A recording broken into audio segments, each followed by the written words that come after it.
In today's video, I'm going to teach you how to add addresses with balance in TradingView Pro.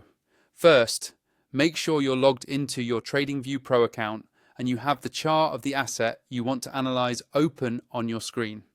This could be a cryptocurrency chart, since that's where address-based metrics are most commonly used. Once your chart is ready, we're going to open the Indicators menu.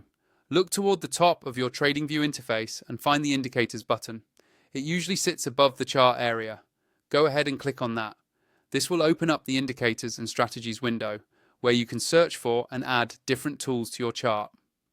Inside this window, you'll see several categories on the left side.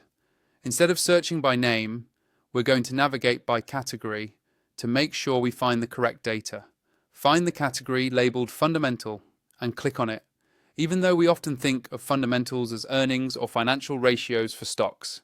In TradingView, this section also includes on-chain and network-related data for crypto assets. Once you're in the Fundamental section, you'll see a list of different groups. Here, look for the group called Networks. Click on Networks to expand that group.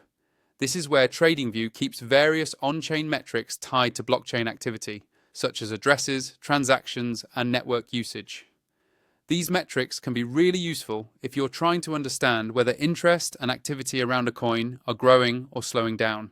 Within the Networks group, scroll through the available options until you see Addresses with Balance. When you find it, click on it once. TradingView will immediately add this as an indicator to your chart. You should now see an additional panel, usually below your main price chart, showing the number of addresses that currently hold a balance for the asset you're analyzing. If the indicator looks too small or cluttered, you can hover over its name in the panel, click the settings icon, and adjust the style, colors, and scale so it's easier to read.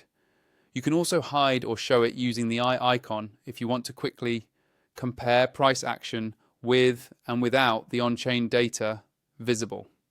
That's all you need to do to add addresses with balance in TradingView Pro. If you want to follow along exactly as I do it, or if you haven't upgraded yet, make sure to use the link in my description to sign up